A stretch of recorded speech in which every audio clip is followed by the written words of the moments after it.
Bom dia para você, meu irmão, minha irmã. Nosso evangelho de hoje está em Lucas, capítulo 6, dos versículos 12 ao 16.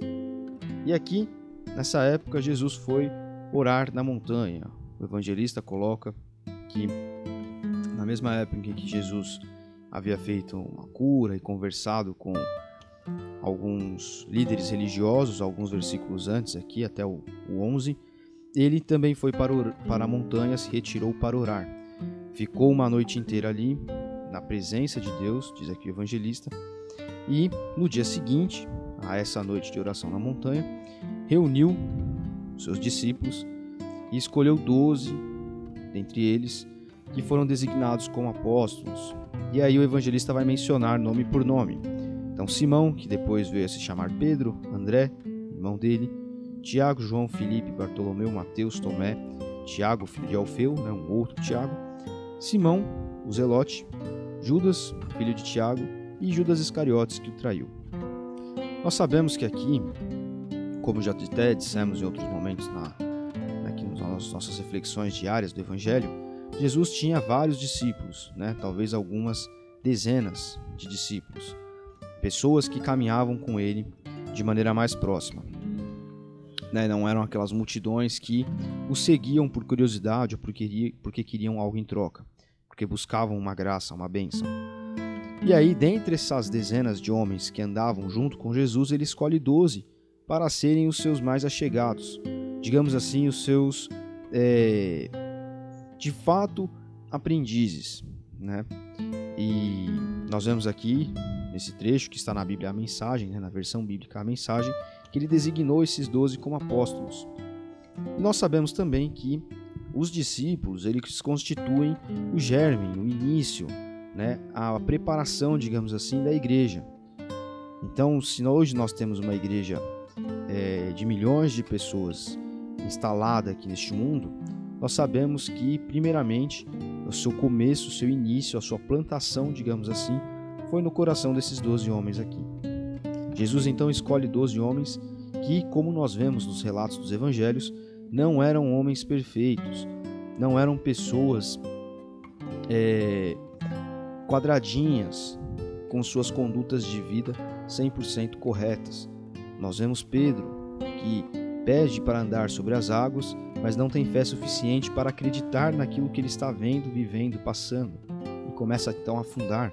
Depois nega Jesus. Nós temos Judas, que até a menção aqui, aquele que o traiu.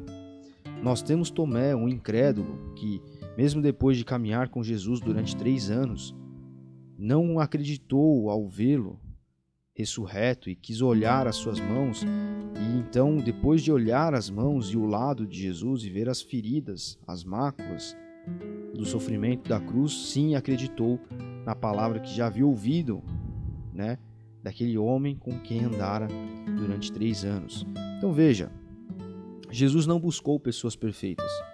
Jesus montou a sua igreja, ele colocou homens para trabalharem para ele, digamos assim, para continuarem o seu trabalho, o seu ministério, homens de carne e osso, homens falhos, homens que tinham ali os seus problemas, as suas dificuldades.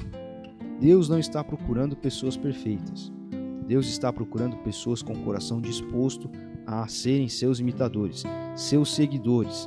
E ser imitador de Cristo não é ser perfeitinho, não é ter um testemunho perante o mundo, não é ser uma pessoa correta, não é uma moral cristã, uma moral evangélica e seguir essa moral evangélica, essa cartilha cristã.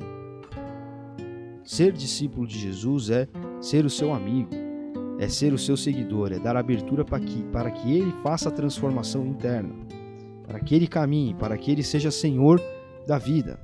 Como ele diz em Marcos, no comecinho, no capítulo 1, agora é chegado o reino de Deus, é permitir que esse reino de Deus, então, habite dentro de você, dentro de mim, dentro de nós. Isso é ser igreja, isso é ser discípulo de Jesus.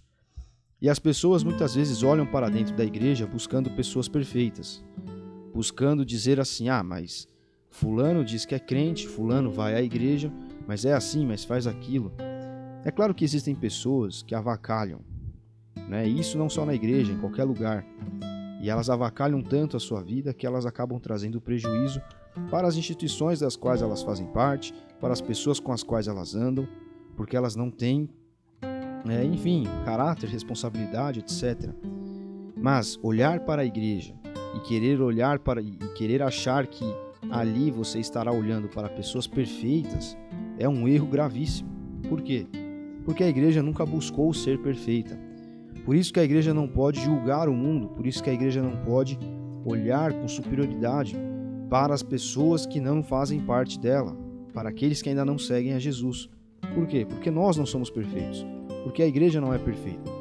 E onde nós vemos com mais clareza que a igreja não é perfeita? Aqui nesse trecho, a escolha dos 12 apóstolos, 12 homens que não foram perfeitos, que pecaram, que erraram, que faltaram com às vezes até o compromisso que deveriam ter com Jesus, assim como eu e você. E aqui está o segredo da igreja. A igreja é a reunião das pessoas que estão no caminho, estão buscando.